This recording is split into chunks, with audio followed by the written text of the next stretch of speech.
La sécurisation de la renaissance africaine au menu du sommet des 50 ans de création de l'UA, un sommet marqué par le discours du président en exercice de la CEDEAO, le président Alassane Ouattara.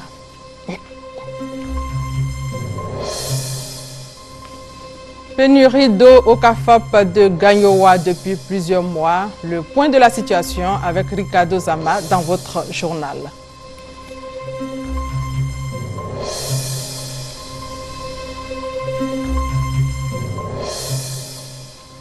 Et puis les moments à l'honneur aujourd'hui, un accent particulier est mis sur le statut de la mère, l'éducatrice par excellence.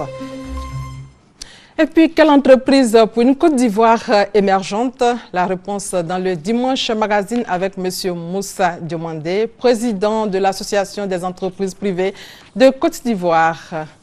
Bonjour et bonne fête des mères à toutes et à tous. La fête des mères, on en parlera, mais avant, revenons en images sur la cérémonie d'ouverture hier de l'Organisation de l'Unité africaine, rebaptisée Union africaine en juillet 2002. Cette organisation a 50 ans. Pour célébrer ce 50e anniversaire, plusieurs chefs d'État, plusieurs personnalités de marque, parmi les chefs d'État, le président en exercice de la communauté des États de l'Afrique de l'Ouest, le président Alassane Ouattara, qui s'est adressé à l'Assemblée à Addis Abeba. Le président de la République a affirmé que ses pairs chefs d'État sont déterminés à renforcer l'œuvre d'intégration et à promouvoir le développement économique et social de la sous-région. Retour sur l'intervention du chef de l'État dans un commentaire de Viviane Aïmé. C'est dans l'après-midi de ce samedi que la célébration du cinquantenaire de l'organisation panafricaine a revêtu l'aspect d'une fête populaire avec un spectacle de ballet et de chorégraphie organisé dans le grand centre culturel Millennium d'Addis Abeba. La surprise est venue de l'arrivée du président français François Hollande. Devant le parterre d'invités de haut rang, dont le secrétaire général de l'ONU, plusieurs chefs d'État sont intervenus pour donner leur vision du panafricanisme et de la renaissance africaine, deux axes aujourd'hui majeurs de l'Union africaine.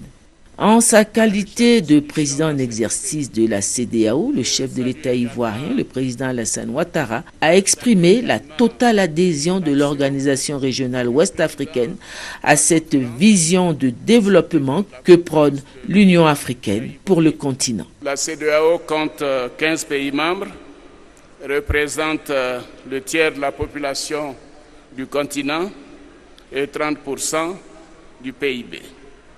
C'est dire qu'elle contribue de manière importante à l'évolution positive du continent qui a été remarquée par tous dans les différentes déclarations depuis ce matin. Néanmoins, nous devons faire mieux, nous devons faire plus dans l'intérêt de nos populations. Je forme le vœu ardent que dans les 50 prochaines années, nous construisions ensemble une Afrique des peuples par la réalisation de grands projets intégrateurs qui touchent le quotidien de nos populations, notamment par la création d'emplois pour nos jeunes et le renforcement du rôle de la femme en Afrique.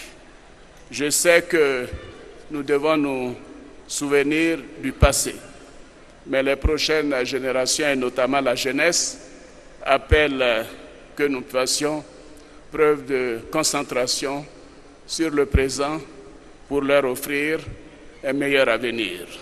Après la cérémonie anniversaire, la réunion des chefs d'État se poursuit avec l'ouverture dimanche du 21e sommet ordinaire des chefs d'État de l'Union africaine. Et justement, la 21e session ordinaire des chefs d'État et de gouvernement de l'Union africaine s'est donc ouverte ce matin. Et c'est toute l'Afrique qui célèbre ce cinquantenaire. La société civile en Côte d'Ivoire jette un regard critique sur le bilan de l'organisation panafricaine. Le point avec Léon Brou. La décolonisation et la lutte contre l'apartheid, le renforcement de l'unité et la solidarité, la coopération entre les États africains.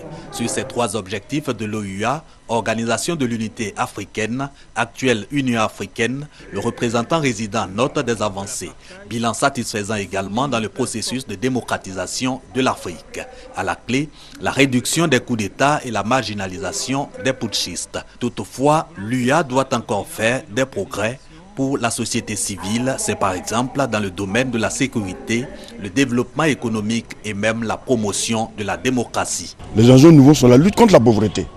Les enjeux nouveaux sont entre autres aussi les relations économiques entre nos États africains. Parce qu'il y a encore les questions de visa entre les pays africains, les questions de barrières douanières entre les pays africains, ce qui n'est pas normal. Si on prend l'exemple de la charte africaine sur la démocratie et la gouvernance, c'est une charte qui n'est pas connue par certains pays. Et on ne peut pas imaginer que des pays qui sont membres de cette organisation, qui ont tous adopté la charte, ne l'aient pas encore ratifiée. Une Union africaine plus forte passe par la dépolitisation et l'autonomie financière de l'organisation, pense la société civile.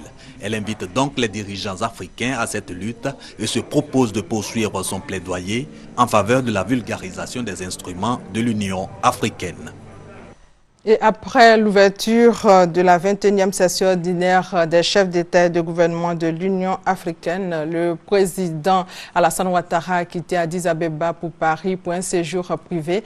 Il a été accompagné à son départ par l'ambassadeur de Côte d'Ivoire en Éthiopie, son Excellence Georges Abois, et par une délégation de la communauté ivoirienne vivant à Addis Abeba. Et puis aujourd'hui, dimanche 26 mai, c'est la traditionnelle fête des mères, hommage à toutes les mamans, celles qui donnent la vie, l'éducatrice par excellence. Justine Djiké, notre reporter, met l'accent dans cet élément sur le statut de la mère. Femme mère, le monde entier leur reconnaît le statut de porteuse de vie de l'humanité tout entière. Mères, elles le sont parce qu'elles portent dans leur sein des enfants, ainsi l'humanité se perpétue à travers elles. Mères, elles le sont aussi, même sans avoir engendré de progéniture, parce que la femme est l'éducatrice par excellence. C'est elle qui transmet les valeurs de la vie. C'est elle qui apprend la vie en coordonnant les premières 4 pattes d'un bébé et les premiers pas d'un enfant, sans pour autant l'avoir porté en son sein. Elles sont nombreuses à travers le monde, ces femmes qui donnent de l'amour, de l'affection aux enfants recueillis dans la rue, aux orphelins, en les élevant, en les éduquant. Car la mère, c'est avant tout la consolatrice, le refuge, l'abri sûr, la confidente, celle qui est prête à mourir pour sauver une autre vie. Ce n'est pas un idéal. Toutes les femmes du monde sont des mères. Bonne fête aux femmes, aux mères, aux femmes mères. Elles sont indissociables. Restons toujours dans le ton de la fête des mères en allant à la découverte des mamans du village SOS d'Abobo. Les mamans, piliers des maisons familiales, le village SOS d'Abobo expérimente ce concept depuis des années et l'éducation des enfants en détresse ou en difficulté recueillis dans ce centre se fait pour le mieux. Elles sont des femmes d'un certain âge qui depuis des années ont laissé tout tomber pour se consacrer uniquement à l'éducation des orphelins, des enfants abandonnés, notamment les 10e chez le peuple akan de l'Est. Au nombre de 100, ces enfants sont répartis par 10 dans des maisons familiales baptisées de noms très évocateurs dans les langues maternelles et dirigées par des mamans et des tantes. Elles sont appelées à créer un foyer en vue d'élever ces enfants dans la chaleur familiale avec tout l'amour et toute l'affection possible. Nous sommes là pour donner à certains de nos enfants qui ont perdu la famille, leur donner une nouvelle famille.